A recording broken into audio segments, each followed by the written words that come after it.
안녕하세요. 동감노무사입니다. 원래 오늘 최수환 노무사님이랑 영상을 좀 원래 찍는 날인데 많이 바쁘셔요. 막간을 이용해서 제가 계속 좀 말씀을 드려보려고 했던 제 책 쓴 얘기에 대해서 조금 한번 풀어보고자 합니다. 사실 노무사들이 생각보다 책을 되게 많이 씁니다. 그래서 오늘 이렇게 좀 제 책 말고도 몇몇 책을 더 소개를 드리게 될 텐데, 사실 전문직한테 이런 전문성을 표현할 수 있는 굉장히 여러 가지 방법이 있는데, 그 중에 대단히 좋은 방법이 이런 자신의 생각이나 어떤 지식 같은 부분들을 공식적으로 내보낼 수 있는 창구라는 점에서 여러분들께 한번 좀 추천을 드려보고 싶어서 영상을 찍게 됐습니다.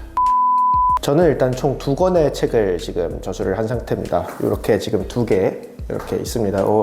제 공식 프로필에도 지금 나오는 책들이고요. 둘 다 정식 출간이 돼서 온라인뿐만 아니라 오프라인에서도 찾아볼 수 있는 책들이니까요. 굳이 사시라는 말씀 드리는 건 아니고요. 제 책이 솔직히 사서 볼 만큼 좋은 책이라고 말씀드리는 건 좀 저 스스로도 좀 부끄럽기 때문에 간단하게 좀 설명을 좀 드리도록 하겠습니다. 맨 처음 책을 써야겠다라는 생각을 한 거부터 말씀을 드려야겠어요. 이제 문과 직업을 하는 사람들이 어떤 방식으로든 책 같은 이런 인쇄 매체를 좀 발간하고 싶은 그런 욕구들이 다 있으실 거라고 생각을 합니다. 근데 요즘은 이제 아무래도 이런 공식적인 책보다 훨씬 접근할 수 있는 루트가 많잖아요. 예를 들어서 저도 블로그를 꽤 열심히 하고 있는, 최근에는 조금 게을러졌지만 그래도 계속 2년 정도 블로그를 하고 있는 상태인데, 티스토리 아니면은 짧게는 트위터도 마찬가지겠고요. 사실 본인의 이런 생각 같은 걸 표현할 수 있는, 어떻게 보면은 책보다 훨씬 더 접근성이 좋고 많은 분들한테 어필을 할 수 있는 곳이 있기 때문에, 사실 실제 인쇄 매체로 좀 접근하시는 경우보다는 그런 경우들이 좀 더 많으실 거라고 생각을 해요. 노무사를 시작하면서 오마이뉴스라는 매체를 통해서 연재를 한 적이 있습니다. 제가 한 2021년부터 22년까지 한 1년 2개월 정도 이렇게 연재를 했던 경험이 있는데, 생각보다 많은 분들이 봐주셨어요. 네이버 메인 뉴스란에도 올라가고 반응이 좋았던 그런 픽이었기 때문에 저 스스로도 굉장히 많은 보람 이런 것들을 많이 느꼈었고, 연재라는 것이 항상 그렇지만 특히 매월 연재도 아니고 격주 연재면 노무사 이런 노동법 관련된 얘기만 해서는 사실 쓸 내용이 점점 없어지는 것도 사실입니다. 그래서 1년이 조금 넘는 시간 동안 연재 열심히 하고 이렇게 그만두게 됐는데, 어떤 부분이 제일 아쉬웠냐면, 아무래도 한번 이렇게 연재를 할 때 연재 당시에는 반응들이 있지만 어느 순간에 가면 다 묻히고 없어지는 것들이 될 수밖에 없잖아요. 그리고 이제 두 번째로는 작성을 한 분량이 꽤 됐었기 때문에도 제가 좀 고민을 많이 했었습니다. 이게 이따가도 말씀드리겠지만 책을 출판하기 위해서는 최소한의 어떤 분량 같은 것들이 있어야 되는데, 1년 2개월 동안 제가 열심히 연재를 했기 때문에 그 분량을 충분히 충족하는 상태더라고요. 내가 이렇게 열심히 나름 모아놓은 어떤 글들을 그래도 좀 유형의 매체로 만들었으면 좋겠다라는 생각 때문에 출판을 결심하게 됐습니다. 그 오마이뉴스 칼럼 연재본을 제가 모아서 처음으로 낸 책이 요 노동 꿀팁이라는 책입니다. 이 책은 사실 그래서 연재본이랑 거의 내용이 그렇게 크게 다르지 않아요. 이제 출판을 위해서 좀 이런 구성 같은 것들을 좀 바꾼 내용들, 좀 카테고라이징을 한 것들이라고 생각을 해주시면 좋을 것 같고요. 저는 이제 출판을 자비 출판이라는 형식으로 진행을 했습니다. 출판을 하는 방식에 대해서 대부분의 분들이 기획 출판에 대한 이런 컨셉을 가지고 계실 거예요. 기획 출판이라고 하면은 말 그대로 이제 작품을 출판사가 선택을 해서 어떤 심사 같은 것들을 거쳐서일 수도 있고요. 아니면 대회가 열릴 수도 있는 것들인데, 그 책을 고르고 이제 출판을 하는 것을 말합니다. 문턱이 있기 때문에 아무나 기획 출판을 할 수 있는 것은 아니고, 사실 요즘은 기획 출판을 하는 출판사가 그렇게 많지는 않다고 들었습니다. 아시다시피 옛날에는 문학이라고 하면 신춘문예나 이런 등단을 하거나 아니면 기획 투고를 하는 경우들이 굉장히 좀 많았는데, 요즘은 사실 그런 것들이 많이 없어진 게, 일단 출판 시장 자체가 많이 죽었다라는 말씀도 많이 드리게 되죠. 도서 전과제부터 시작해서 여러 가지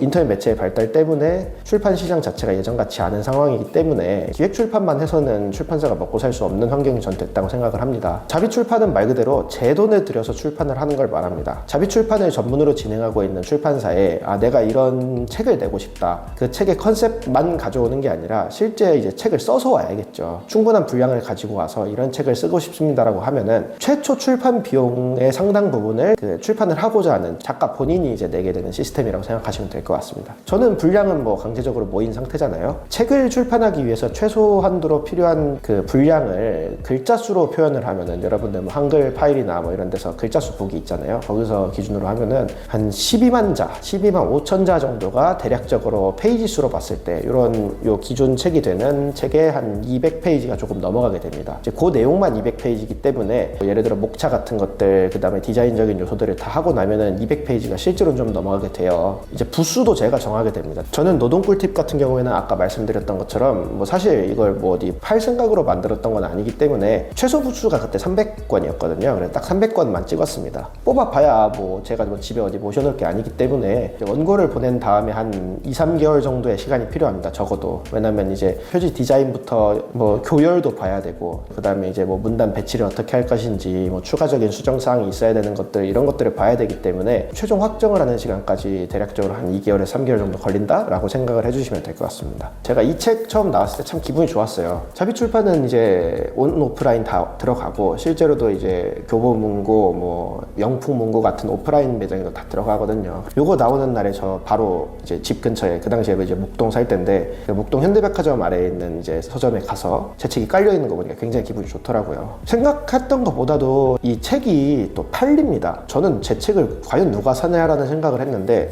실제로 이제 이 노동 꿀팁은 저도 몇 권 안 남았고 시중에선 절판이 돼서 뭐 2세 얘기가 나왔는데, 저는 이 책은 2세를 찍는 걸 원하지 않았고, 제 소장용으로 진짜 뭐 10권도 되지 않는 한 자릿수 권수를 지금 저도 갖고 있는 상태이고요. 뭐 책을 내서 내 이름으로 된 책이 나왔다라는 건 진짜 누가 뭐 그걸 싫어하겠습니까? 그래서 그 이후에 두 번째 책으로 청년노동 가이드북, 요 책의 집필을 좀 시작하게 되었습니다.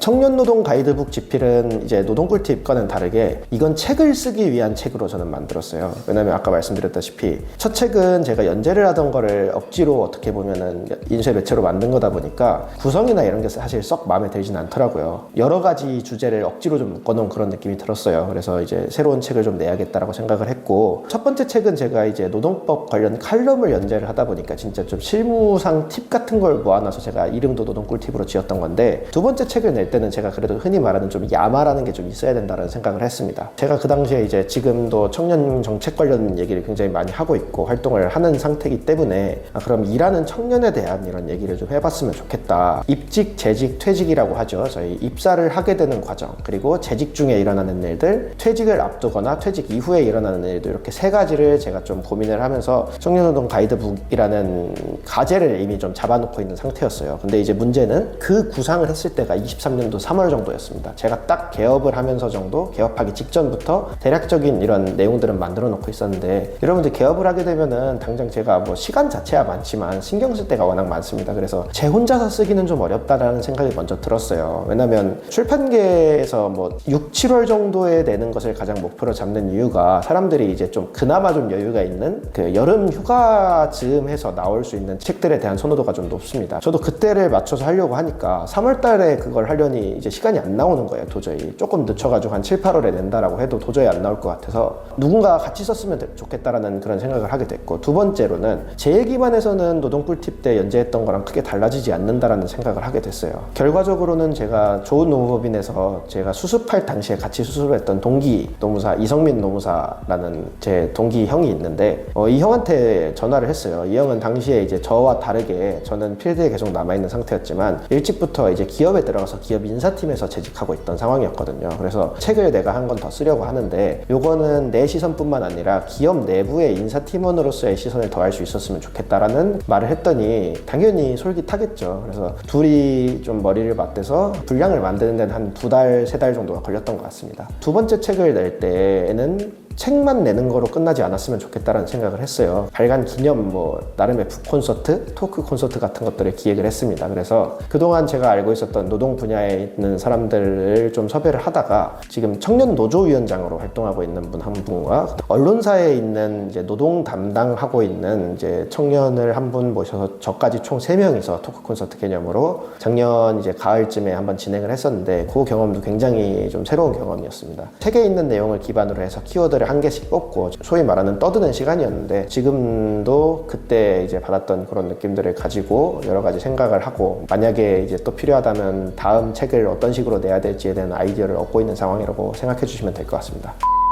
마침 사무실에 있어서 말씀드리는 것 중에 뭐 보면은 이 모두를 위한 노동법 게릴라잡이라는 책이 있습니다. 이거는 용산구청 아래에 있는 노동자 종합지원센터에 지금 항상 영상 같이 찍고 있는 최수환 노무사가 센터를 통해서 집필을 좀 해달라는 요청을 받고서 이렇게 집필을 한 책이라서 간이 책자 형식이라고 보시면 될 것 같아요. 그래서 여기에는 근로 계약부터 시작해서 뭐 기본적인 수당의 계산이나 근로시간 관련된 이런 내용들을 팁처럼 모아놓은 이런 소책자니까 요거는 지금 제가 알기로는 요 용산센터에 가면은 비치가 되어 있는 것으로 알고 있고, 그 외에도 이제 저랑 또 친한 같은 조에 있는 형 한 명이 공저를 했던 요 산업안전보건관리비라는 요 책이 있습니다. 이 책은 안전보건관리라는 비용 처리를 어떻게 해야 되냐라는 굉장히 전문적인 부분이 담겨 있는 책이에요. 특히 이게 또 건설이나 뭐 이런 쪽이 워낙 많다 보니까 사실 저도 정확히는 다 모르는 책입니다. 이런 책을 노무사들이 내는데 아까 말씀드렸듯이 뭐 전념을 하고 쓰더라도 뭐 2, 3개월 이상의 시간이 걸리는 만만치 않은 일입니다. 그럼에도 불구하고 뭐 노무사뿐만 아니라 전문직들이 책을 쓰게 되는 이유는 굉장히 간단하다고 생각을 하거든요. 첫 번째로는 이제 자기 전문성에 대한 홍보라는 영역이 있을 것 같습니다. 위원 같은 걸 지원을 하더라도 뭐 항상 보실 거예요. 논문 및 저서라는欄이 있을 정도로 인쇄매체에 대한 전문성의 인정이라는 부분에 있어서는 많은 사람들이 공감하는 부분이라고 생각을 할 겁니다. 당연한 얘기지만 공적으로 책을 쓸 수 있는 정도의 사람이라고 하면은 당연히 기본적인 지식이 갇혀 있을 거라는 사람들의 인식이 있을 거잖아요. 특히 요즘 같은 경우에는 다 인터넷으로 프로필을 찾아보는 시절이 됐는데, 저만 해도 지금 책 검색을 하면 요 두 권이 나오는 상태이기 때문에 나름대로 이 전문가로서의 프로페셔널한 모습을 보여줄 수 있다는 매력이 있겠고요. 두 번째로는 책을 쓰면서 얻는 내적인 것들이 굉장히 많습니다. 서울대 나온 선생님이라고 꼭 공부를 잘 가르치는 것이 아니고 아는 거랑 그걸 표현하는 건 달라요. 개인적으로 학문을 자기 머릿속에 집어넣고 있는 거는 그건 우리가 지식이라고 하지만 입 밖으로 꺼내거나 손으로 현출을 하는 이런 외부로 보여주는 거는 본인이 그냥 알고 있는 거에서 끝나지 않고 진짜 이해라는 추가적인 과정이 좀 필요하다고 생각을 하거든요. 사실 여기 있는 내용들 시험 준비하시고 있는 분들이라면 당연히 다 알 정도로 굉장히 기본적인 내용입니다만, 알고 있는데 이게 손으로 안 써지는 경우들이 굉장히 많잖아요. 근데 이제 저도 마찬가지로 굉장히 기계적으로 답변을 하고 있던 것들을 막상 책으로 옮겨 쓰는 과정에서 아, 내가 이런 부분들을 되게 기계적으로만 생각을 하고 있었구나, 제대로 이해를 못했구나라는 생각을 하게 되는 부분들이 결과적으로 이 책의 집필의 과정에서 제 머릿속에 어떻게 보면 완성이 되는 경험을 했다라고도 말씀을 드릴 수 있을 것 같습니다. 세 번째로는 사실 저는 이 책이 좀 비싼 명함의 역할을 할 수 있다고도 생각을 합니다. 뭐 이 책은 좀 제가 홍보용으로 생각을 하면서도 넉넉히 찍어놓은 상태이기 때문에 좀 저를 소개하거나 어필해야 되는 분들한테 좀 적극적으로 이 책을 보내드리는 편이에요. 다른 뭐 밥 사주고 술 사주고 이런 영업 문화는 이제 우리나라에서 사라진 지 꽤 됐어요. 뭐 여전히 그런 분들도 계시겠지만 사실 책을 보내드리는 거에 있어서는 요거 책 보내드린다고 부담스럽거나 싫어하시는 분들은 아무도 없거든요. 그래서 예를 들어서 제가 아무래도 이제 심사위원 같은 것들을 좀 많이 하다 보니까 거기 가면은 항상 뭐 예를 들어 뭐 고용정보원 내지는 이 고용노동부 산하에 있는 여러 가지 기관들에서 이제 흔히 말하는 박사급 연구원분들 굉장히 많이 계십니다. 근데 그런 분들한테 요 책 이제 소개를 시켜드리면 그분들 입장에서는 제가 그냥 저 노무사는 뭐길래 이 자리에 앉아있지라고 생각하다가도 교수님이나 연구위원들 이런 분들은 한 절반 정도는 답장을 해주시거든요. 뭐 전화를 주실 때도 있고 메일로 보내주실 때도 있는데 책까지 낸 사람인지 몰랐다, 전문성이 있어 보인다, 뭐 앞으로도 잘 부탁드린다, 이런 되게 어떻게 보면 형식적일 수 있지만 일회적으로 끝날 수 있는 인연이 조금이라도 더 이어질 수 있는 것들은 사실이잖아요. 선물을 받기에 민감해 하시는 분들이 쉽게 말하면 김영란법 뭐 대상자라든지 뭐 공무원분들이 될 수도 있고 기자들이 될 수도 있는데, 저도 옛날에는 김영란법 적용 대상이었던 기자였기 때문에 뭘 선물했을 때 조금 덜 부담 가질까라는 생각을 하게 되다가 그런 분들한테도 책 보내주면 그거만큼 좋은 게 없거든요. 무슨 일이 있었을 때 맞아, 옛날에 그 책 보내준 노무사님 있었지라고 생각이 나는 그런 연상 효과 같은 것도 좀 노리면서 적극적인 홍보의 수단으로 좀 삼고 있는 상황입니다.